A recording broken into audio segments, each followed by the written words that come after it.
Hey, business building warrior. Welcome to Silent Sales Machine Radio. I've got a fun episode today. It's not for everyone. Some people have sworn off credit cards and they will never touch them, never use them. I'm not here to talk you into using them or touching them if you don't want to. Hi, Dave Ramsey fans. I know you're in the house. Hey, but if you're running a business and you're spending money every month anyway on inventory and overhead for your business, why not be getting a whole bunch of points? And we've got people in our community, for example, that have millions of travel points. They go anywhere and stay in any hotel anytime they want for free.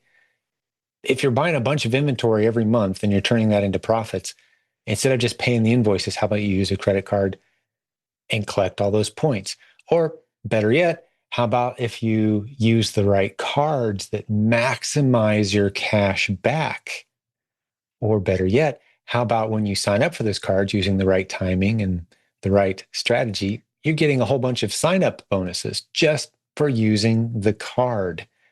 I'm talking about zero interest cards that you can use for a year or longer. There's all kinds of fun ways to fund your business and get benefits and rewards. And we've got a guy from our community who's now well recognized in Amazon and e-commerce circles for his contributions on these topics. I'm talking about Taylor Thomas.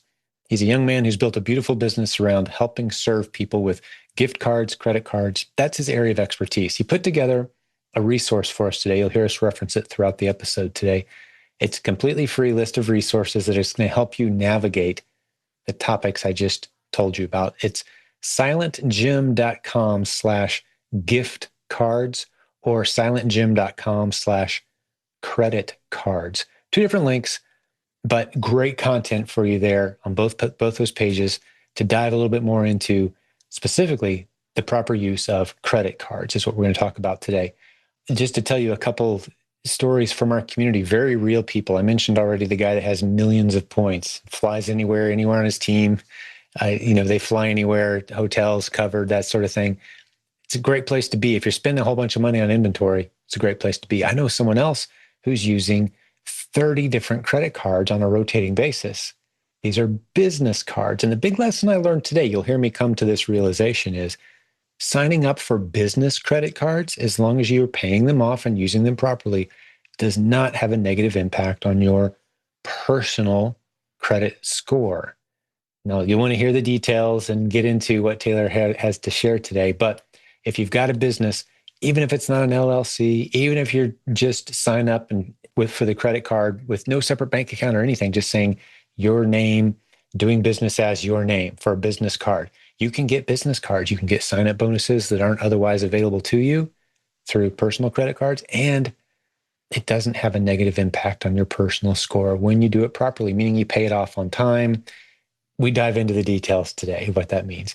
And I share a caveat early on in the episode as well, so I won't repeat myself about the proper use of credit cards and being cautious. Of course, be cautious. This isn't free money. This is money you have to pay back. But zero interest sure beats any other interest rate you could ever have, right? All right, let's dive into the episode and spend some time with Taylor Thomas. Enjoy. So Taylor, welcome back. Good to see you again, my friend. Yep. Thanks for having me back. Always good to see you, buddy, and I appreciate your long-term sponsorship and pouring all that great content into our community. So, we've been having some fun conversations lately about maxing out the usage of credit cards for your business to add more margin to your bottom line, basically, right? So give me some bullet points for what we're going to talk about today, then we'll dive into them in whatever order makes sense. Yeah. So the things I'm thinking about that we can cover are, firstly, 0% APR business credit cards, which obviously help with, getting access to interest-free capital, which is very helpful with cash flow when you're selling on Amazon. Then also looking at sign-up bonuses, the best bonuses that are available on different cards, and also some cards where you're able to actually get the same card multiple times, Get the sign-up bonus each time. the bonus each time. That's correct. And then I also want to go into points redemption strategies because, you can accumulate all these points, but then a lot of people wonder, like, well, what do I do with all these? I've got, What's the best way to use them? Yeah. 2 million Amex points sitting around. What do I do? So that's something I want to go into as well that I think will be insightful for a lot of people. And I might have some questions as we go because I am not a guy who maxes it out. I've got one basic credit card we use for the business and it gets me a bunch of free airline miles. but I'm not signing up for new cards, getting bonuses, stacking them in any kind of creative way that maximizes the use of cards. And let me just start here before we go too deep down this road. Just kind of like the disclaimer.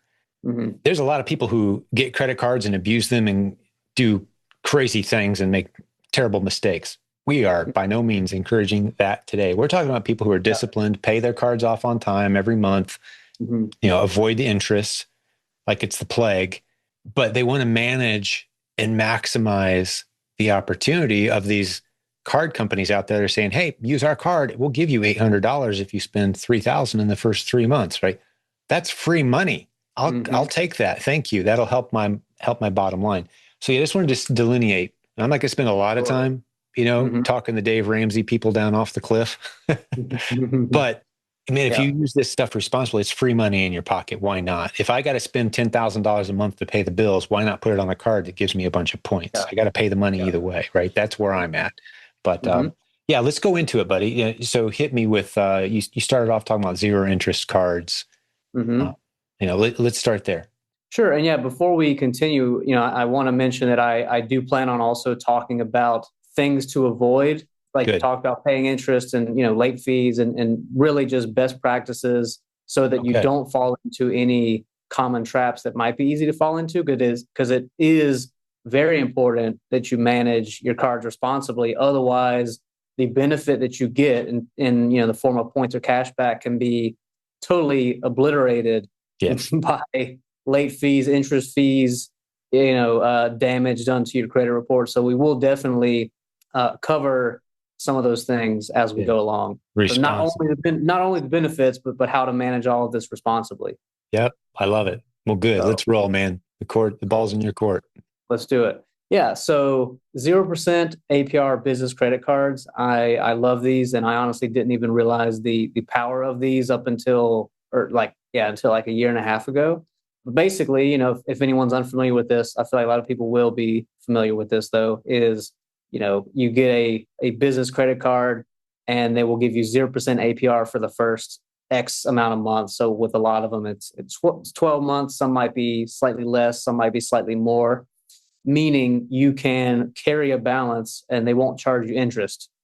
Now, one very important distinction to make, so we'll go ahead and jump into using this responsibly and knowing what things to do and what things to not do, is that 0% APR does not mean that you don't have to make the minimum payments. Because even if they're not charging you interest fees, if you don't make the minimum payment, they are going to charge you late fees. And you don't want that, because that's, first of all, you just don't want to pay extra fees, but that's also, that can potentially damage your relationship with that particular bank. So definitely don't want to do that. And I recommend people to set up auto pay on all their cards at the very least for the minimum payment, even if it's not the total statement balance, at least the minimum, so that if you forget or if you are incapacitated for any reason or whatever, it's still going to pay that off, and you're not going to have that issue. Right. So that being said, if the minimum payment is normally around 1% to 2% of your total balance, so even if you get a card and let's say you're holding or maintaining a $50,000 balance on it, let's say you're using it for inventory or whatever it may be, that minimum payment is going to be normally around $500 to $1,000 a month. So, and if you're doing business at that volume, hopefully that means that you can cover that minimum payment, but it's not going to be, the entire amount or anything like that. It's going to be a very small portion of it. But yeah. So in terms of, some of the best 0% APR business cards that are out there, some that come to mind for me are the Chase Ink Cash and Chase Ink Unlimited. Both of these give you 0% APR for 12 months. They both also have normally a 75,000 point sign-up bonus. So that's, could be converted to, at a bare minimum, $750 of cash back through Chase. But you can also get a lot more value out of those points using their transfer partners for travel, which we'll go into later. So, pretty big sign-up bonus, even though right now, like as of today, so September 19th, and even though last time I checked was a couple of days ago, they had an elevated sign-up bonus on both of those for 90,000 points. So you also want to be on the lookout for those where you can squeeze out, a little bit of additional value when they offer those elevated sign-up bonuses. Now, I'll tell you how clueless I am about points, and you spent more time here. Okay. So I don't want to go down a rabbit trail here, but I am just curious. You mentioned Sure. 75,000 is about 750 cash value, Mm-hmm. unless you use it creatively. How much value can you squeeze out of Mm-hmm. those points? Does it become worth, say, $1,000 if you handle it right and you use it the right way? Like, just give me a point of reference here. Sure. Yeah, and I was actually going to wait until like later to go into this. But Okay, well, we'll I'll save that very for later. That's okay. That's fine. fine. But Okay. I've always been curious, like, what's the worst way and Yeah. the best way to use these Yeah. points, right? Like, I honestly have no idea. I just use Or, them for may, travel typically. or maybe I'll give you like a sneak peek, and then we'll dive into it later. Sure. So I have used Chase points in ways that have gotten me a value of 3 cents per point. So basically, 75,000 points cashing out at $750 would be 1 cent per point. I've used them in ways that have got me 3 cents per point, meaning 75,000 points would get me basically 2,200. 2,200 or Yeah. $2,250 2250 something. Yeah. value. Right. That's awesome, dude. Yeah. So we'll Okay. go into exactly That's what. what I'm talking about. Instead of getting a penny a point, let's get 3 pennies a point. I love it. Yeah. I knew you'd done the math on this stuff, so I'm excited for it. And let me just inject, I mentioned this in the intro as well, but those who want your free book, you've got a brand new free resource for our community. They can go to silentjimdotcom/gift cards, and you got all kinds of good stuff in there. This is just a taste, but let's keep it rolling, man. All right. Well, I think the new one we have is silentjim.com/credit cards for the new resource. Is it credit cards? I'll make sure both work and point to the same thing so we don't confuse anyone by the time this episode goes out.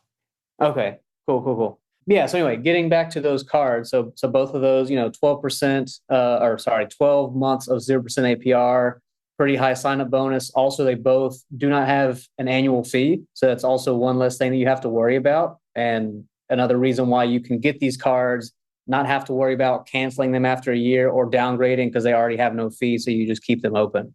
So those are a couple. I'll try to breeze through the rest. Bank of America also has a couple of good business cards that offer 0% APR. These two are for 9 months as opposed to 12, but they have the business customized cash, and then there's also the business unlimited cash. And basically, the difference between both is just one has 1.5% unlimited cash back on everything, and one has some bonus categories. So it's like 3% back up to 50K of spend annually on certain categories, such as, office. I think shipping might be in there. But anyway, right. They both are 0% APR for 9 months, no annual fee.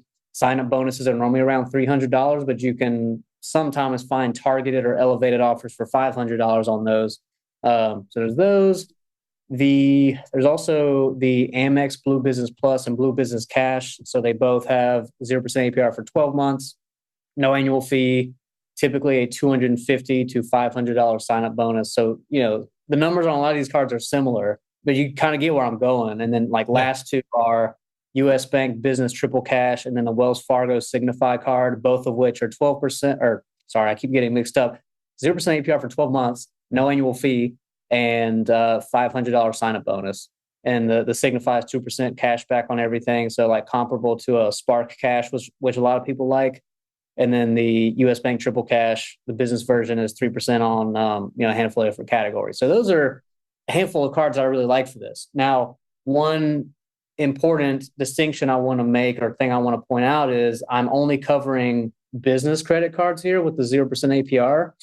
And that is because even though there are personal cards that get you 0% APR for the same time period, so 12 months or more, the problem with those is that your personal cards are what's going to show up on your personal credit report, whereas the vast majority of business cards do not. So if you get a personal credit card with 0% APR, even though they're not going to charge you interest, and even if you're paying the minimum payment every month, that balance that you are maintaining on it, if you're maintaining a balance, is going to report to your credit reports, is going to report to Equifax, Experian, and TransUnion. For your personal. And that's going to raise your credit utilization rate, which is one of the 5 to 6 main factors that determine what your credit score is. The top two are payment history and utilization rate. And if you go online and look up the FICO chart of the different factors and how much each one influences your score, you'll see that the payment history, I believe, is 35%. So you Mm-hmm. want that to be, either 99% or ideally 100%. But obviously, if you've missed some payments in the past, you can't really go back and change that. And then your utilization rate makes up 30%. So both of those things combined make up 65% of your score. Right. Whereas something like hard inquiries is only 10%, even though I know a lot of people are like kind of scared of those, but the influence it has is very, very low No. compared to Yeah, the it other sounds like two. you really know your stuff. So I love this, and these are things I didn't know. I kind of have Mhm. danced around the edges of these, but Mhm. I always just assumed if I open a business credit card, Mhm. that's going to impact my personal credit score somehow. And you're Mhm. saying that there's a pretty good wall between those two worlds, huh? Right. So, and again, there's so much nuance here. So Sure. like Yeah, there's all these little things, I'm exceptions. like, okay, I Yeah. have to specify. So one thing I'll specify is that you're going to get a hard inquiry on your credit report, regardless of whether it's a personal card or a business Business. card. So the Right. fact that you applied for one, even if it's a business card, that is going to show up. Hard inquiry That's an inquiry. is, Yeah. And if you get is like 20 inquiries in a month, your yeah, score is going to dip. Yeah, I'm that's with not going to be good. Right. you. Mhm. Hard inquiries are almost unavoidable. We'll talk later about ways where you actually don't get hard inquiries for applying for certain cards. Cool. Yeah, most of the time you will get one. Now, that being said, there's also the nuance of the fact that there's 3 credit bureaus. And a lot of times when you apply for a card with a bank, that might only check one. So you might only get a hard inquiry on Experian or Equifax or Right. TransUnion, not all 3. Right. So that count is going to be different on each one. But anyway, so you will get the hard inquiry either way. But if you're not applying for too many cards in a short span of time, inquiries are not really that big of a Yeah. deal. They're not that impactful. You said they're only 10% of your score anyway. You Yeah, spread them they're out over not the big. course of a year. No big Yeah, deal. Yeah. not that big of a deal. And also, if you spread them out across different bureaus, right? Because you could apply for 10 cards in a year. That doesn't mean you're going to have 10 hard inquiries on the same bureau. It might be spread out across all 3, which is ideally what you want to try to do. So you're actually paying attention to which bureau is going to be pinged based on the card you're applying for. Yeah, and there's actually there's this blog called Doctor of Credit, which is my favorite online resource for credit card stuff. And they have this master article where you can go in and see which bureau each bank is the likeliest to check. And the reason they are able to do that is because they collected data points from a bunch of their readers. So people who Nice. would card, and they would go check Wow. all 3 bureaus and then report, okay, they checked this or they checked Experian and TransUnion, whatever. And so you can go in there Yeah. and look at they have hyperlinks. So you can click Chase and it'll tell you, okay, out of all the data points we collected, 38.25% of the time or whatever, they checked Equifax. So you can kind of know that. And we're kind of going off on a tangent here, but one thing that I've done is, since I know which bureau each bank is the most likely to check, I mean, there's no guarantee, right? But since they're like which ones they tend to check, what I will do is, and I've actually done this a couple of times over the past year, is I will apply for multiple cards with different banks in the same day. And basically with whichever bureau, the bank is like the bank that I'm about to apply for tends to check, I will go online and freeze the other 2 bureaus and leave the target one like open or unfrozen. It's essentially trying to force them to check it. And I mean, if it's a thing where they're probably going to check it anyway, but I just want to make sure that they do, as opposed to leaving the door open for them to check a different one and do something that surprises me or check multiple. So I'll like freeze the other 2, do that one. I'll apply for the card. Then if I get, well, I guess regardless of whether I get approved or not, I will then go apply for a different bank. And then I will freeze the bureau that I had unfrozen and then unfreeze another one if it's the one that I think that the bank's going to check. So like in August of last year, I applied for a Chase card and they normally check Equifax. And actually with Chase, there's also the nuance of apparently what state you live in affects it too, but they also have that in the Doctor of Credit article, which you can kind of, read through. But they tend to check Equifax. I had a TransUnion and Experian frozen, applied for Chase, they approved me, then I froze Equifax, unfroze When you say Experian. you freeze Equifax or freeze train, Right. what do you mean? So if you have an online account for each bureau, Mm-hmm. you can go in there and freeze the account, meaning that nobody can access it. No So inquiries can be made against your credit. right, and Understood. I didn't know you could do that. And Okay. typically people do that for to prevent like identity A thefts. fraud or identity theft, whatever. Yeah. Somebody, applying for things Yeah. under their name or So using you're their. forcing this new card application when they go look at your credit score and they're looking for one of these three. You say, well, the only one that's open right now is this Mhm. one. Yeah, and Right. now it's always possible, and I've actually had this happen where they might they might not check the one. And well, okay, sometimes it might happen where even if they try to check a different one and it's frozen, they're like, all right, we can't check this one, so let's try this one, and then they get that one. But I've had times where they try to check one in particular that I had frozen, and then they're like, hey, we can't proceed with your application because Yeah. your credit is frozen. But Go it's like, unfreeze Equifax for us. Yeah. yeah. But I in that understand. case, it doesn't, there's no hard inquiry that gets reported to my report, and there's not really like a derogatory mark either.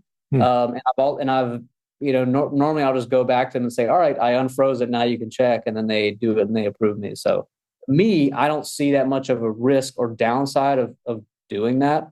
Right. You know? Freezing and unfreezing your credit Yeah. bureau Yeah. You reports can go in availability. there. Yeah. But you just go in there and I mean, in each of these bureaus, you can have an account with for free. They might prompt you to like pay for a more expensive package. And they might make it look like it's required, but it's actually not. Like you don't have to pay to have accounts and see your credit report and score with any of these three. But that's what I would do. So that I would, apply for Chase with Equifax unfrozen, get approved, freeze Equifax, unfreeze Experian, apply with Bank of America, and they would check that, and then they approved me. But I did that like 10 minutes apart. But yeah, on Doctor of Credit, you can go in there and see all that stuff. Wow. But And I know your resource as well dives into a lot of this too. We're just kind of we're attempting to hit the highlights without diving into the weeds here too much, but man, that's invaluable. I'm getting a good education here. I think the listeners are as well. And right. Just mention that resource again, silentjimdotcom/credit cards. Mm-hmm. And that's a new book that you've got out and a whole list of new resources. Right. Well, it's not so much a book. It's just a kind of a resource bundle of, things that are helpful for all the things we're going to talk about with, the 0% cards and sign up bonuses and points redemptions and everything there. But yeah, just to kind of get back on track with the 0% business cards. So, the inquiries, again, you are going to incur those applying for business cards, but it's not going to be that impactful. Whereas your credit utilization rate has much higher impact. And when you carry a balance on a business card, the vast majority of the time, that's not going to report to your credit scores, your personal credit scores or reports. So it's going to be essentially hidden from that. The only times when it's an exception is with most Capital One business cards. So my understanding, and of course, they can change how this works at any time. But my understanding is that currently the Venture X business card and the Spark Cash Plus are the two business cards with Capital One that do not report to your personal credit report. Whereas any other business cards that they have do for whatever reason. So they have essentially, in that sense, like operate as if they were a personal card because they do show up on there. And when I mentioned like the Spark Cash Plus, that's because there's different variations of the Spark Cash. So it would have to be the plus in order for it to not show up. But the other ones with Capital One do. And then also Discover business cards, which I'm not even super familiar with those because I don't think they're like that good. And I don't know anyone who has any Discover business cards, but those also do report to the personal credit bureaus from what I understand. And also if you have like derogatory marks or payments that are extremely late or like multiple late payments on a business card with any bank, then they may report that. But otherwise, just, aside from that, the vast majority of the time, your business credit cards are not going to report to, your credit report. So having that balance on there with a 0% APR, if you're doing the minimum payments, is not going to be causing you issues with your credit report in the same way that a personal card would. And just to kind of give some reference here, your utilization rate on your credit report is a percentage. So it's the percentage of credit that you're using compared to how much you have access to, but that's only for the cards that actually show up on your credit report. So, what you want to aim for there is like 3% or less, basically. So if you're in between 1% to 3%, if you have that for your utilization rate, and you can see this pretty easily, like if you have a Credit Karma account and you click on just the score, and then you scroll down, you can see the different factors. You can see that there. That is going to be considered excellent. But if you have personal cards that you're holding balances on and you get up to like 10, 15, 20% utilization rate, that's going to tank your score a little bit. Gotcha. Okay. Yeah. Good stuff. So keeping it completely separate. So your business does over time develop its own credit score, Mm-hmm. correct? And that's Yeah. a completely different animal than your personal. Yeah. So is that Yeah. something that you monitor with your tips and strategies as well? That's the business credit score. So I monitor it a lot less. I mean, I have gone and looked at my business credit score, so the Dun and Bradstreet ones in particular. But I find that most of the time when you're applying for a new card, they, even if it's a business card, they're primarily looking at your personal credit Personal report score. score Mm-hmm. to determine if they're going to approve you or not. Yeah. But I mean, you could still, if you wanted to, like, let's say you get a 0% APR business card, maybe you don't, maybe if you carry a balance on it, it's not the entire credit limit. Maybe it's half of it or something. If you are Sure. concerned about Sure. anything like that, you just kind Yeah. of hedging yourself a little bit or mitigating risk. But in my Mm-hmm. case, I've done more than that. And up to this point, haven't really had any issues. Yeah. So let me just make a big picture observation comment here based on what I've learned so far today. If I was wanting to get my hands on some free capital and not pay any interest on it to get my business rocking, I've got a decent personal credit score, but I don't have Yeah. any business credit cards. Mm-hmm. There's a good handful of business credit cards I can apply for, handle Mm-hmm. them responsibly, no late payments, maybe not max them out, but use them Yeah. aggressively. And it's Yeah. not going to impact my personal line, That's especially if I correct. pay them off by the time, let's say it's 12 months. I got to Mm-hmm. pay it off in 12 months, but I can Mm-hmm. use that cash Yeah. aggressively and it Mm-hmm. doesn't cost me anything. It's basically a loan with zero interest that doesn't Yep. impact my Yep. personal credit scores. That's what we're going after here. That's Because correct. and there's all kinds of other benefits that start to kick in when you're using these cards, the points and all that. We'll get into that. But just as a Mm-hmm. general statement, I just wanted to make sure we could kind of sum up what we've Right. done so far. Yeah, and a couple, two things I want to mention there that I think are important to call out is that, one, even though if you are doing business and you're serious about it, you should have an LLC.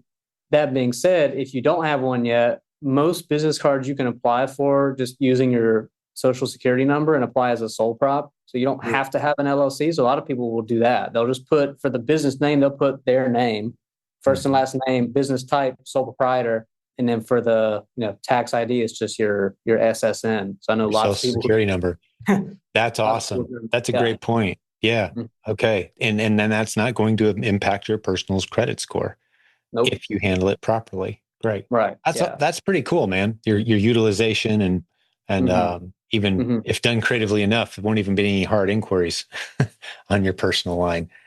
Well, no, there still There will will be. be Right, there still will be, but again, the impact there is very minimal minimal compared to primarily the payment history and, utilization. and utilization rate. And actually, one interesting thing too is that, and this is going to sound probably counterintuitive to some people, but having more credit cards, if you're using them responsibly and your utilization rate is low and your payment history is high, having more cards is actually better than having less. Reason I know this is because on my own credit score and credit report, like if I go into Credit Karma, for example, one of the factors there is your total number of accounts that you have open. Mine, I believe, currently shows like 21. Of course, Mhm. that's that personal card. It's not including business ones I have.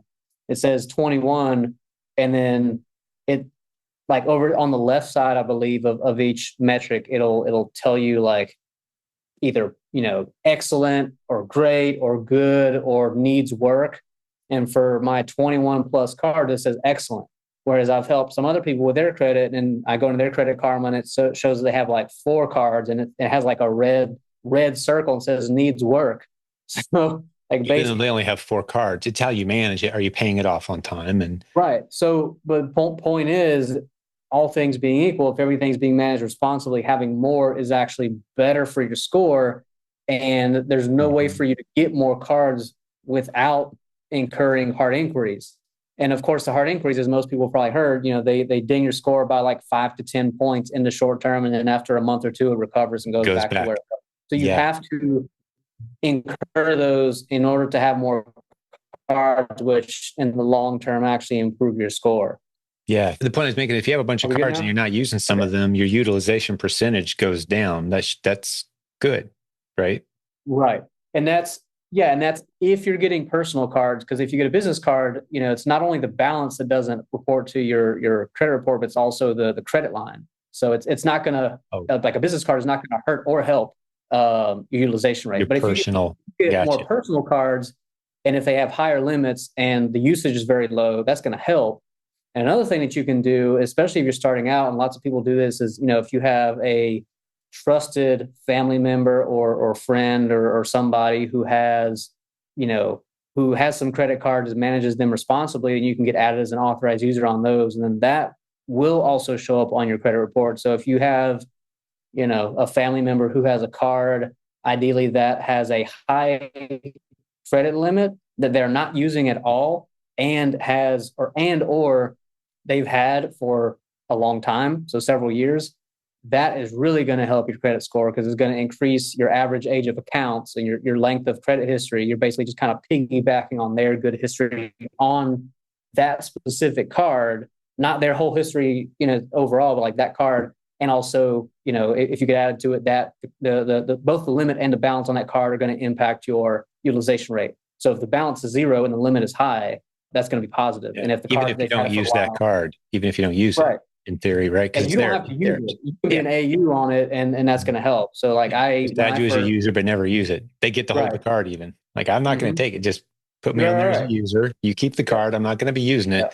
And that can help give you a boost for your business as well. Yeah, I love it. That's a cool strategy. Yeah. Like when I got started out with cards, I got my dad to add me on like 1 or 2 of his that he had for 10. Well, I noticed that when I got cards in my kids' names, they would run an errand or, pay for karate lessons or whatever while they're there, and they're driving. I'm not going to just put their name on the card. So when they did get their own credit, they all had incredible credit scores right out of the gate because their names had been on our cards. Mm-hmm. Yeah. And there's actually, this is, just a quick kind of interesting side note thing. There's actually services where people basically like pay for that. So I mean, I'm assuming it's situations where they might not have, a family member or friend that can do that for them for free. So they will like go to a service that's essentially brokering in the middle. And so they're paying to get added onto somebody's card that has positive history. And then someone else, some other individual, and these two people don't know each other on the back end, is getting paid to add this person that they don't know on their card, and then a few months later, like remove them. And a lot of times it's because the person that's getting added is like about to, apply for a mortgage or something like that. And, so it's more of a temporary. I don't know if I'd play in those waters. I'd want to talk to my lawyer before I did that one. I have no advice here. Just something that happens. Yeah. Something that it made sense. Interesting. Yeah. Oh, this is such an incredible word. I can see where people could kind of get lost in the weeds here, but let's try to keep it high level, big picture as best we can. Sure. Very practical to kind of get us back on the path here. So I think we've covered zero interest credit cards and how you can stack them, basically get free money. Like if I do this right and I've got a decent personal credit score, let's say, how much money could I get my hands on to grow my business over the next year by tapering in? And I'm not going to apply, for 6 cards today. I don't want to get 6 hard pings on my personal credit. What, once a month, once every few weeks? And how much money could I actually stack? Yeah. If I got reasonable credit. And when you're talking about, how much money can you stack? Are you referring to, like specific credit lines could I open? How many credit lines could I open? How much? Yeah. So I'll give you an example of something I did last year. So just, real life example. I last year got 3 0% APR business cards. And between the 3, I had a total of $142,000 and 0% APR credit lines. Now, the caveat there is that one thing I did is reallocated credit limits from existing business cards I had with those banks, which means obviously if you're getting a business card with a bank and you don't have any cards with them yet, you're not going to be able to do this. But if you already have business cards with them, then you could get a new one get, that has 0%. And then depending on which bank it is, so Chase will let you do this, so will Bank of America. You can actually call them and reallocate credit limits from, the existing card or cards that you already have over to this new one, meaning That you're that applying for. the total limit that you have right after you've gotten approved for, the total limit that you have now is higher, but you still have 0% APR on that entire limit. So I got a Chase Inc. cash in August of last year. They gave me a $45,000 credit limit, but then I moved 23,000 from my other two Chase Inc. business cards over to that one. So then I had 68. Now, again, like that's not going to be the case for everybody, but I would say if you really wanted to, try to maximize it, you could easily get cards with a few different banks. Maybe not like apply for them at the same time, spread it out across a couple of months, but still do it, still have those cards at the same time. So Chase, Bank of America, Amex, we also talked about US Bank and Wells Fargo. So it's like in theory, you could have all five of those cards open at the same time. And I know we talked a little bit about, the bureaus and kind of manipulating that stuff a little bit, but Chase a lot of times tends to check or tends to perform hard inquiries on Equifax. Bank of America normally targets Experian. Amex does as well. US Bank normally looks at TransUnion. I don't remember which one Wells Fargo does. But if each one of them check the one that you expect them to check, then you wouldn't have overlapping hard inquiries in a very short period of time. And you could even, let's say, apply for one of those Chase cards today, then later in the same day, go review it. Obviously, if you don't have online accounts with all three bureaus, you need to go create those first. And those, you can have those for free. Go check each one and see which bureau or bureaus they checked. And then if it's the one that they normally check, then all right, you could apply for a US Bank card next week and, and hope they check TransUnion or even freeze Experian and Equifax and try to make them do that. But you could also space it out. I think it's personal preference. So you could do one card a month if you are like kind of hesitant, with this or kind of, just getting into it. So do Chase this month, Bank of America next month, then US Bank, then Amex the month after that. So you can have, a handful of these credit lines. And in terms of how much you actually have access to in terms of, money or volume, it's just going to depend on your credit score and whether or not you already have business cards with the bank in question. Because if you do, then you can reallocate and use that strategy as well. Sure. But there's creative ways here to get zero interest cards to help fund your business where you obviously have to pay the money back. It's a loan, but there's no interest on it. Yep. But not to derail us too much, how deep of a topic is transferring those balances? I've got 1 0, it's about to expire. I'm going to transfer it to another. Typically, you're going to pay, 2 or 3 points of interest for that transfer. I would rather just pay it off, obviously. Do you ever get into those weeds at all? Like when it makes sense to transfer versus pay off and doing the math with that on people? Is there any negative impact on transfers to your personal credit score, for example? So if we're talking about balance transfer, because that's different from reallocating credit lines. Yeah, I'm not talking about reallocating a credit line. I've already got 40,000 in credit. I don't have any balance right now. I'm going to transfer it to a new card that has a better deal on it, right? That's a separate topic. But I'm just talking about, let's say I'm getting to the end of my 12 month. I've got more than I can pay. I'm looking at another zero interest. I'm going to maybe bump it over there versus going into the 24% interest on this thing. Sure. Right. Sure. Like, do you run into much of that? Do you help people think through that? Yeah. So I think first thing would be ideally you want to, be able to pay that off before that period ends. Absolutely. So if I think using it for something like inventory for sourcing inventory to sell on Amazon, you should be able to do that and pay it off. Right. And it might even be a thing where maybe around month 10 or somewhere around there, so as to not cut it too close. Maybe you even kind of like if you're really relying on that for your inventory sourcing, maybe you sort of scale down your purchasing a little bit so you can pay that off. But one thing that you can do is, let's say around month 10, apply for another 0% APR business card with a different bank, and then you have that, and then you could sort of transfer the balance without doing an actual balance transfer. So like indirectly, meaning, all right, you don't actually do a balance transfer because with those, it's simpler, but they're going to charge you a fee. So it's going to be a fixed fee, normally 3 to 5% of the balance, even though there's no APR, there's no interest, but they are going to say, all right, so just the fact of moving this balance over is 3 to A 5%. one-time fee. Yeah. Right. What you could do is say, all right, I've got card A, let's say it's with Chase, right? I've had it for 10 months, 0% APR. I've been using it for inventory, whatever. I can't pay it off, or I want to like find a way to extend that 0% APR period. Okay, then I go apply for card B, let's say it's with Bank of America, also 0% APR for, let's say, 9 months. What you could do is instead of the next disbursement that you get from Amazon, or sorry, let's say, so before that, let's back up. So you got a balance on card A, you don't have one on card B because you just got it. Use card B to purchase some inventory and send it into Amazon to sell.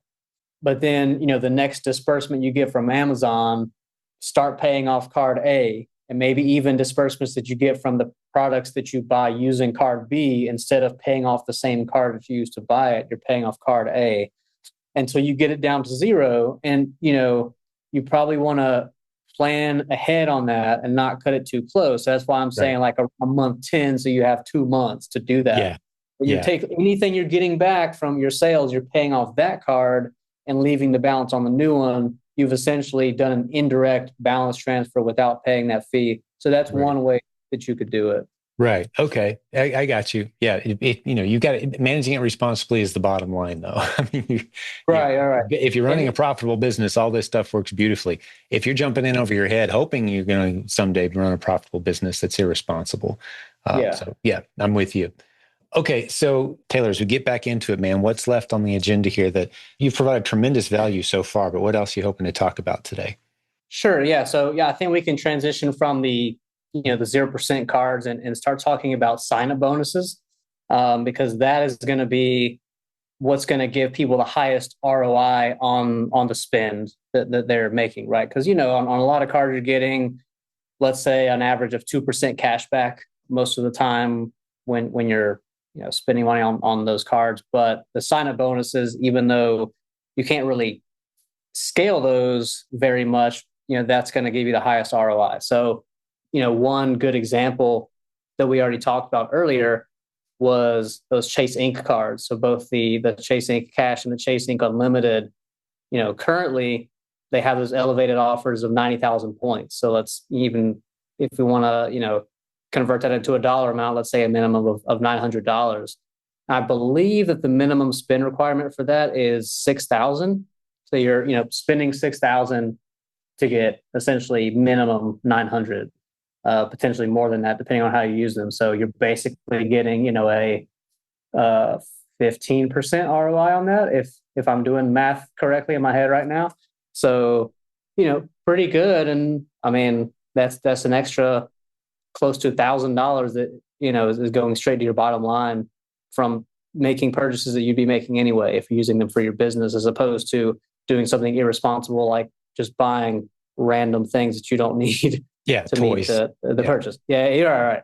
Yeah. So there's cards like that. There's also Amex business cards, which tend to have higher sign-up bonuses at times as well. So with the Amex Business Platinum, and I don't know if they still have this offer around currently, but for the past several months and even going into the tail end of last year, they had probably the highest sign-up bonus I've ever seen on a credit card. So the bonus was 250,000 Amex points, which is, bare minimum $2,500 of value. And I know the minimum spend on that was $20,000. So it's higher as well, but still very much worth it.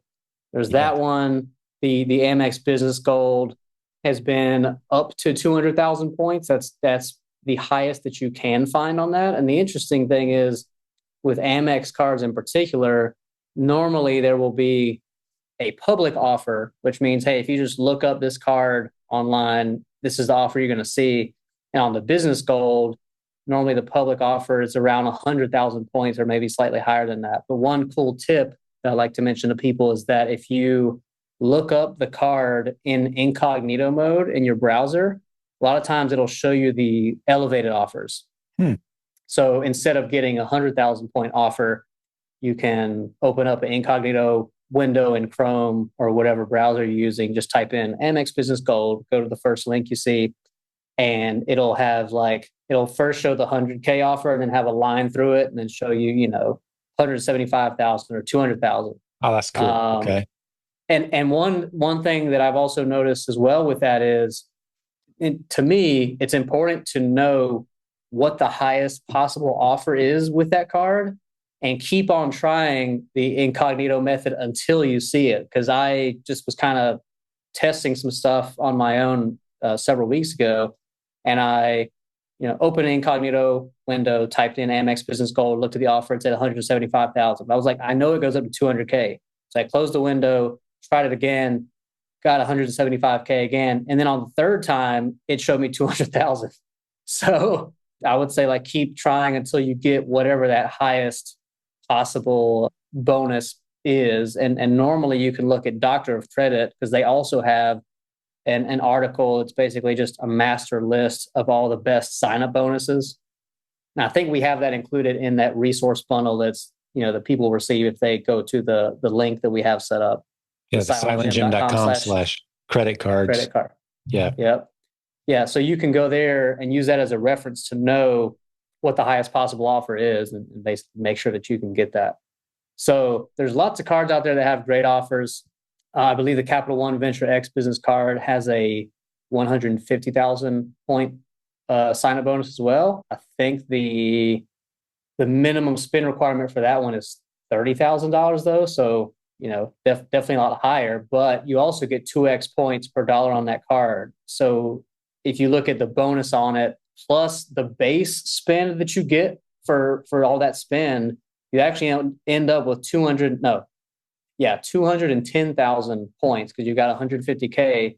And if you're spending 30K, getting 2x points on that, that's another 60. So cards like that get you a lot of value. There's also some good personal ones. So like Chase has their Sapphire Preferred, normally around 75,000 points for that one. You've got cards like the Citi Strata Premier, normally around 60,000 Citi points. And, it's like most of these cards, especially the personal ones, are normally in the $3,000 to $5,000 range in terms of how much you have to spend to get the bonus. That's pretty typical. One card that I also really like, even though I think it might be going away at some point soon, I don't think it has yet, is the Barclays Aviator Red card. So this one, Barclays has a partnership with American Airlines on. So the bonus is in AA miles as opposed to just cash back. But for the longest time, it's normally around 60,000 American Airlines miles that you get, but you only have to make one purchase of any amount and pay the $99 annual fee and you get the bonus. So you could like just go buy a coffee or something and then pay the fee, which they charge you in the first statement cycle, and you get 60,000 points. So that's like the easiest bonus that I have ever seen. Great tips. Yeah. And, in addition to that, I think one thing that a lot of people might not realize is that with a lot of these cards, you can actually get the card multiple times, over the course of a couple of years. Typically, like you don't want to, try to make it too close, but you can get these cards multiple times in your life and get the bonus every time. So, for example, the Citi Strata Premier, I've gotten that card twice, so a few years apart, and I've gotten the bonus each time. I didn't have to cancel or close the first one either, so I still had the first one open. Then I just got the same card again, like 2 years later, got the bonus again. And with that one, even though it has a $95 annual fee, you can downgrade a Citi Premier to a Citi Double Cash, and those don't have any annual fee. So I downgraded both of those and then just have 2 Double Cash cards and just leave those open because it's not hurting me to have those cards open if there's no fees. And if I'm not even really using them, then I'm also not accumulating any interest or paying late fees. So there's that. The Chase Sapphire Preferred, you can downgrade to a Chase Freedom Unlimited. So you always want to look, if you are getting a new card, you want to look at, does it have an annual fee? And if it doesn't, no reason to close it afterwards. If it does, can you downgrade it? And you want to wait in a full year until it's been a year after you've gotten the card. Otherwise, if you do it within, before then, it might cause problems with your relationship with that bank. Basically, when they're about to charge you the annual fee for the second year, or sometimes even when they've already charged it, if you call them within 30 days, they can downgrade you and like either refund that in full or do a prorated, refund. But so there's those two. With the Chase Ink cards, I really like these. I mean, they're business cards. They have some additional perks there, but the sign-up bonuses are also pretty solid on these on a regular basis. And I've actually gotten 6 Chase Ink cards in total. 2 were Ink Prefers and 4 were Ink Cash cards. So I've gotten Ink Cash 4 times. But I think the first one I got was in like 2018, so 7 years ago. So it's definitely spread out across several years. But and I didn't have to close the previous cards to do that. I didn't have to use a different LLC or a different EIN. It was always with the same business information, and I got the bonus every time. So I feel like some people might assume that you can't do that when in reality you can, and especially if it's a business where it's like a couple or a husband and wife, doing the business together, you can even double up. And typically people will call this player 2 or even P2. So you get, you get the business cards in your name, and then your spouse also gets the same ones in their name, and you can kind of double up in addition to using some of these strategies that you can take advantage of just for one individual. So there's definitely a lot of points and cash back to be had from this. Yeah, it makes it all worth doing. One of the things we talked about before we hit record today was kind of a general rule of thumb that we gave some thought to, and you came up with an answer. Mm-hmm. As a general rule, if you can spend $8,000 or so per month on inventory, mm-hmm. and you sign up for the cards you're eligible for, mm-hmm. using the incentive bonus, offers, you can put an extra 10 grand in the bank in a year. That's just the bonus offers. Mm-hmm. That's pretty incredible. An extra 10 grand of margin for your business just mm-hmm. for having used the right credit cards, basically. And it doesn't have any negative impact whatsoever on your personal credit to use this strategy. That's the bottom line. It's pretty fascinating stuff. And that's not counting all the points you're going to get. That's just the sign-on bonus. Yeah. I would say if you really go look at the cards that have the highest bonuses and try to focus on those, then, you can easily get, let's say 10 cards in the span of a year and get, around 10 grand of bonuses from that. But again, you have to know which cards to look for, which is why we have the resource bundle that we're offering people and giving access to that. So you have to know which cards to get, and also give some thought to, the order and also, spreading it out across different banks, and also looking at which credit bureau each bank is going to check. Because, just because you want to avoid, obviously, having too much overlap there and getting denied for cards as much as you can. But if you do enough research and give it enough thought and kind of, plan everything out, then it's definitely attainable. Well, that's phenomenal. Yeah. This is great stuff. I'm excited for people to dive into it's free resources that you have for everyone. And mm-hmm. It's going to be a great resource for folks. silentjim.com/credit cards is the link. We'll stick it in the mm-hmm. show notes. I want to stick a link to that. You keep mentioning Doctor of Credit. Is it doctorofcredit.com? Is it DR, or is it doctor spelled out? It's the full word, doctor spelled out. Or will doctorofcredit.com. That's a blog resource with some good resources. Mm-hmm. Yep. Fantastic. All right. Well, what else are we going to dive into today? I think we've hit a lot of the things that we were planning to talk about, but mm-hmm. It seems like there was something else that you wanted to. I would say like the points redemption strategies. Oh, that's it. Yes. Yeah. And towards the beginning we had talked about Chase, and we kind of talked about the sort of the sneak peek or teaser there. The 1 penny or the three pennies per point. Yeah. Yeah. So basically, the way that I was able to do that was earlier this year, I was in Monterrey, Mexico for a couple weeks, and I stayed at a Hyatt place, so a Hyatt hotel, and I used Chase points to book my stay there. But I didn't just like go through the Chase travel portal on the Chase website. What I did is I transferred Chase points to Hyatt. So transferred from my Chase account to my Hyatt account. And each of these banks and issuers, so Chase, Amex, Capital One, Citi, they have their own transfer partners. So they'll typically have, 10 or 12 airline partners, and then, 2 or 3 or 4 hotel partners that they transfer to. And that is normally how you get the most value out of your points. So you typically get more value that way as opposed to just, cashing them out or even using them through the travel portal. Even in scenarios where, like, for example, with the Chase Sapphire Reserve, you get like a 50% boost on the value of your points going through the portal, but you can still get even more value just doing the transfer. But anyway, I'm going to break down the math of the Chase to Hyatt transferring just so everyone kind of understands how we get to that 3 cent per point value. So at a lot of Hyatt House and Hyatt Place properties, you can get a stay for 5,000 points per night. And that is because Hyatt has, like, they have different categories for the different properties. Like, so Hyatt Regency, I believe, is normally a category 3, so it's a little bit higher. Hyatt Place is normally a category 1, so it's the lowest one they have, meaning it's going to be cheaper. And typically the lowest you can get for those is 5,000 points per night. Now, with Chase, if I have 5,000 Chase points, I could cash those out just immediately from my Chase account and turn that into $50, and they would just send that to my bank or provide a statement credit. So I could do a 1 cent per point immediate cash out redemption there. Or I could transfer them to Hyatt and get one night stay at a Hyatt Place. Now, what I did was I went and looked at the cash prices per night for this Hyatt Place that I stayed at, and it was around like $150 a night. All right. So that's where we're getting to that 3 cent per point value there.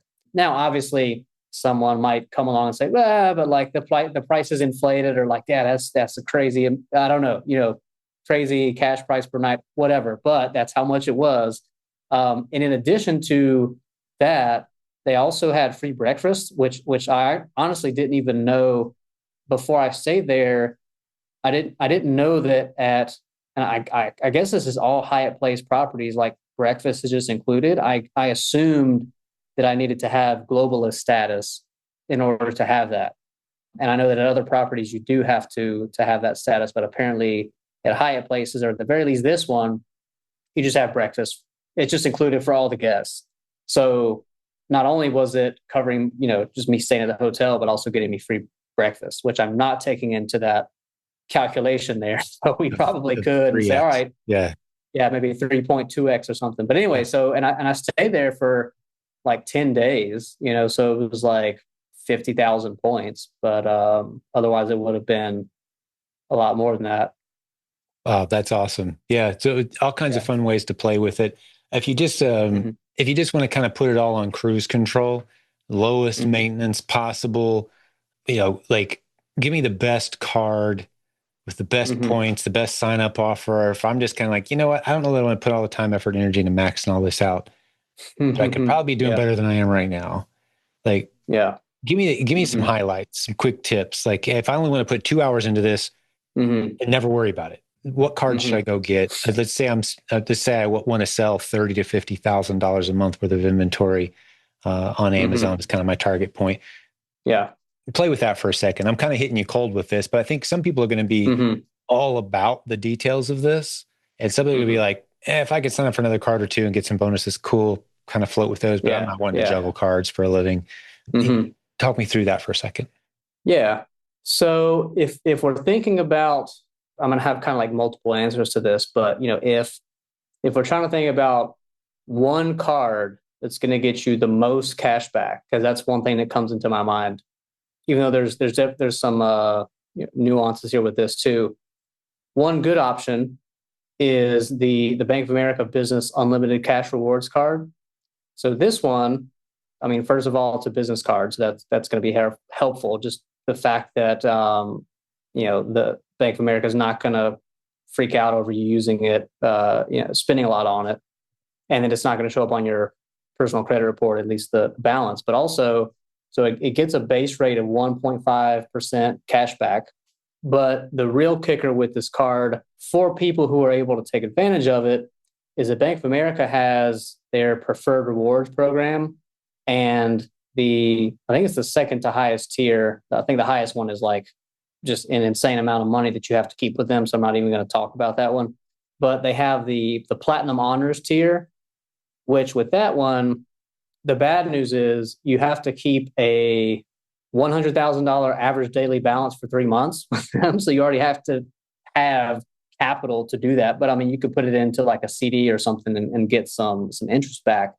But if you do that, you qualify for Platinum Honors, and that brings the 1.5% cash back on that card to 2.62. Reason is because it multiplies, or it adds an extra it adds an extra 75% like cashback boost on the base cashback rate, right? So you're taking like 1.5% times 1.75 gets you to 2.62. Mm-hmm. So then you're getting 2.62% cashback, unlimited on everything, no category restrictions, no minimum amounts per transaction, nothing like that. That's a great tip.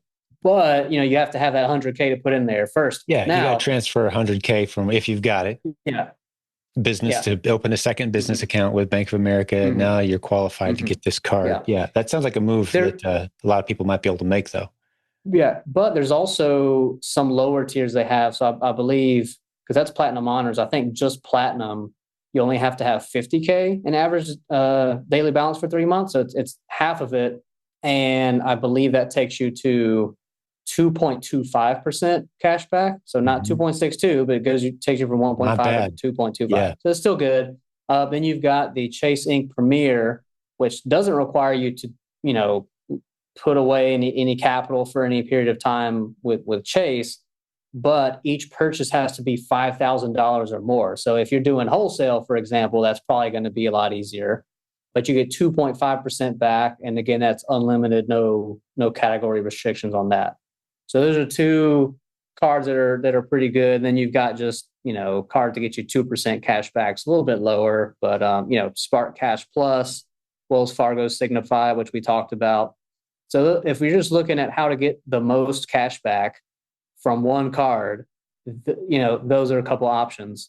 If you're looking to get the highest sign-up bonuses, we covered some. So, Amex Business Platinum, Business Gold, obviously looking for those targeted offers. So either ones that you get in the mail, like they might send you one that's a specialized offer for you that's higher than the public offer, or you look for them online via the incognito method. And then you've got, Capital One Venture X Business. So essentially you end up getting, 210,000 points for spending 30K, all said and done.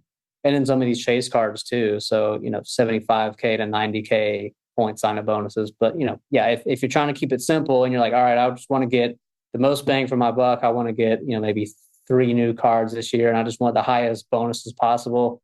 Then I would say those first 3. So maybe do like Business Platinum, Venture X Business with Capital One, then go back to Amex later in the year and get a Business Gold. Or again, if it's like a husband and wife setup thing, then you could just kind of double up. Do double dip on each one of those 3. Yeah. So those are some that come to mind. This has been great info, and I understand listening to a podcast sometimes the numbers and stuff that's bouncing around in your head. Trying to do it maybe while you're driving or listening to other stuff. Hard to follow, perhaps, but the one thing I want to make sure people do understand is we've got a resident expert on credit card usage and points. And the biggest lesson I learned today, thank you for this, is, man, I should be doing a whole lot more with my business in terms of seeking credit lines, maximizing it, and doing it in such a way that it has no impact. Assuming I pay my bills on time, no impact on my personal credit. It's like low-hanging fruit. This is sitting right there. Just there's no downside. So I'm really appreciative of that. And I want to mention one last time, I'm going to give you a chance to make like one little last final summary of like what you're hoping people do. But I know here's the call to action is I want people to go to silentjimdotcom and /credit cards and get your free resource list that has all kinds of great stuff for people who want to dive into this. So thank you for putting that together for us.